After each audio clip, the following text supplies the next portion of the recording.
Hello, viewers. Welcome to our next episode of the Indian Lawyer Legal Tips.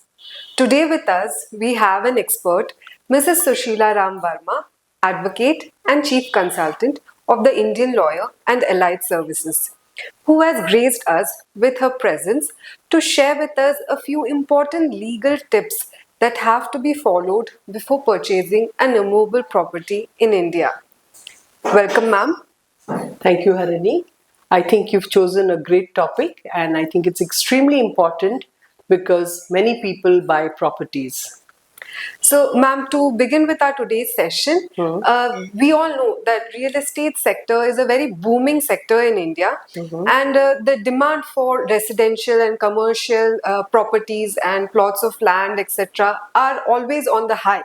So, if you could please share with us a few important steps that have to be followed before purchasing a property, it will be really grateful. Well, the first I would say is to check the title deeds before you buy any property.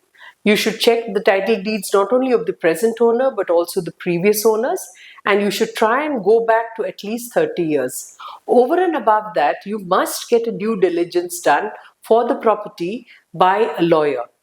You also need to have to check whether the charges, whether any charge has been created on the property.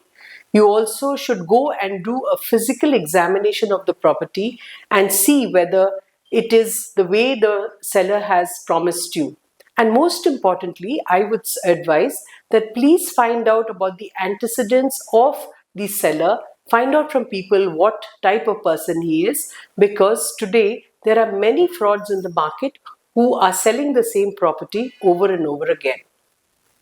Thank you so much, ma'am. So you mentioned something about a due diligence. If you could please elaborate a little more about what this concept is. Now, coming to what is a due diligence, it's a report made by a lawyer or a team of lawyers that includes a thorough examination of the title deeds of the property, preferably for a period of 30 years.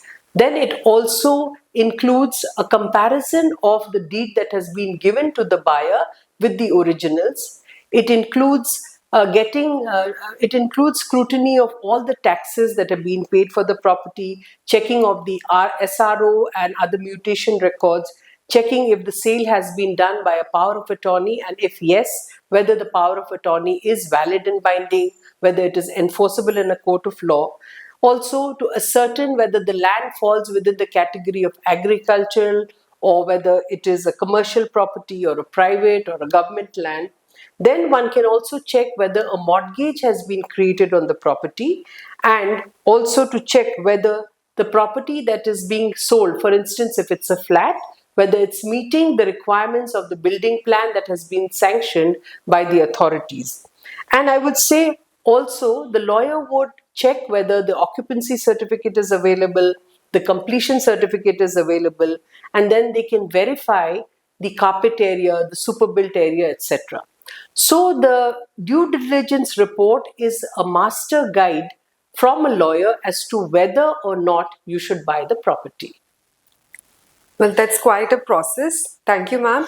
Ma'am, I remember you answering in the first question that the 30-year time period is required for a title search. If you could please explain as to what is the significance for that 30-year time period? Well, there is a law called the Indian Evidence Act, and there is a section 90 in the Indian Evidence Act which allows a court to draw a legal presumption of a genuineness of a document that can go back up to 30 years. That is the reason why banks always insist when you're taking a loan that they want to trace the title for up to 30 years.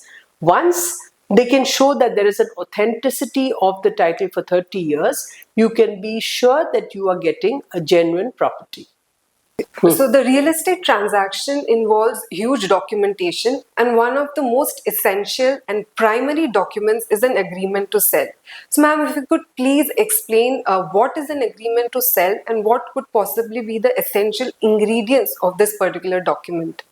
Many people get confused between an agreement to sell and a sale deed.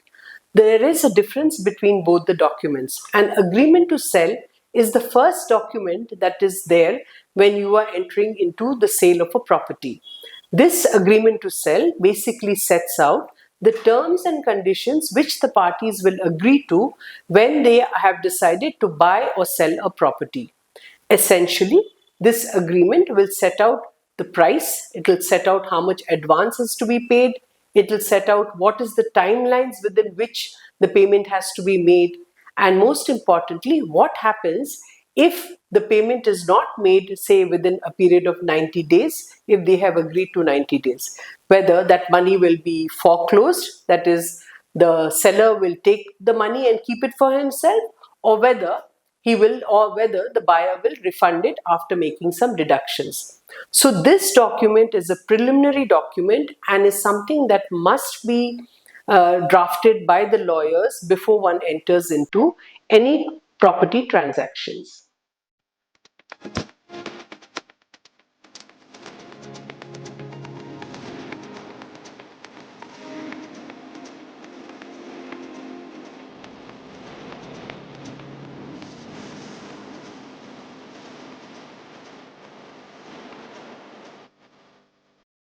Well, thank you so much, ma'am.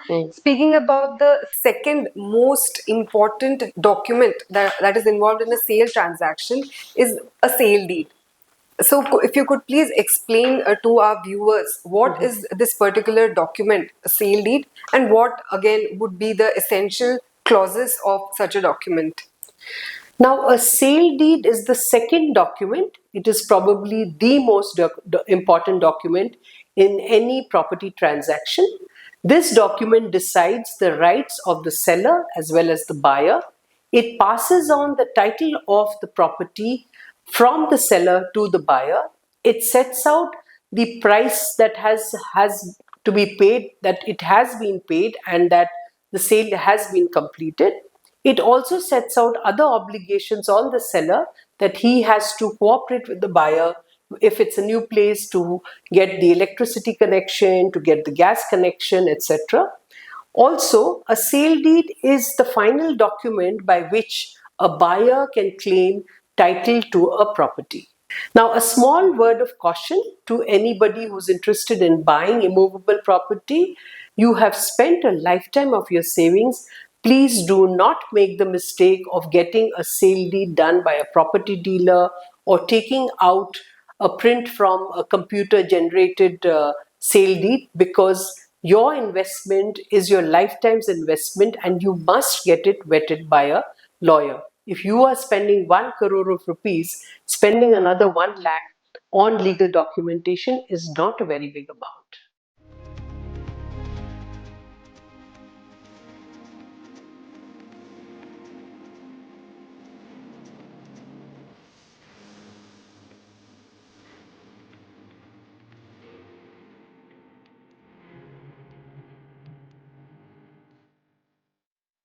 Thank you so much, ma'am, for explaining to us what the two most important sale documents, that is the agreement to sell and sale deed, are significant in a real estate transaction.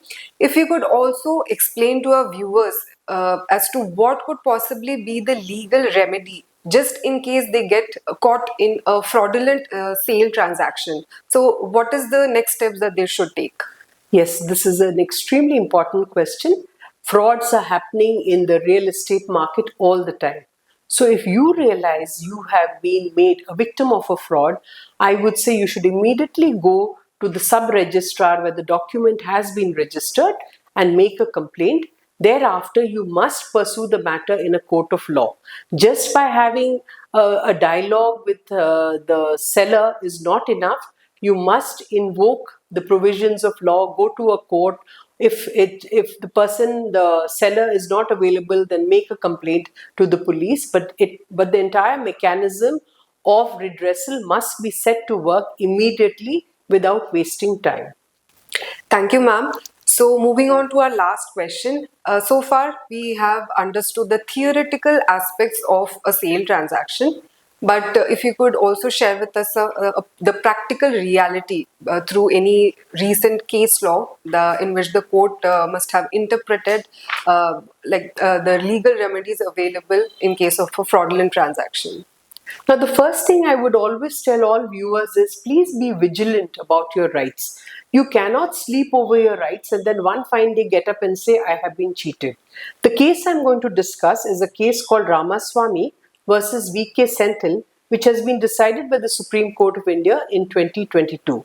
In this particular case, Senthil sold a property to the buyer with the understanding that the buyer would use it for property development.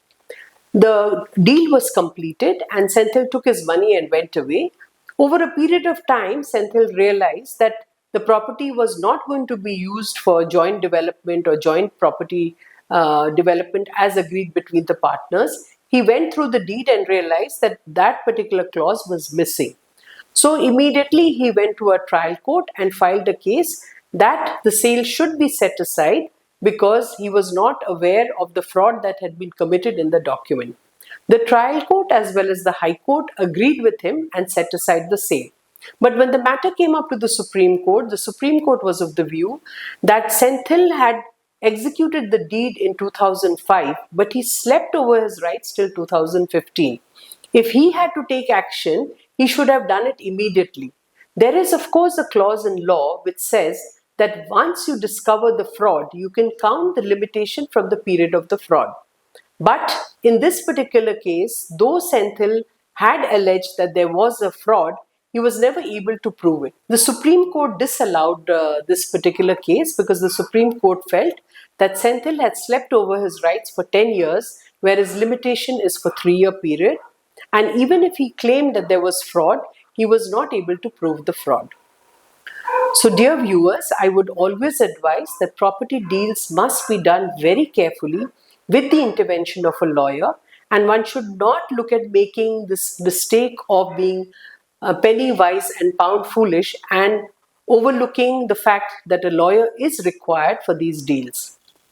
If you have found this video useful, please like, share and subscribe. If you want to be notified about our next episode, please press on the bell icon. Dear viewers, we have taken a lot of pain to make this video. We would really appreciate it if you could circulate it to a large number of people in society because these videos are made in public interest. Thank you and namaste.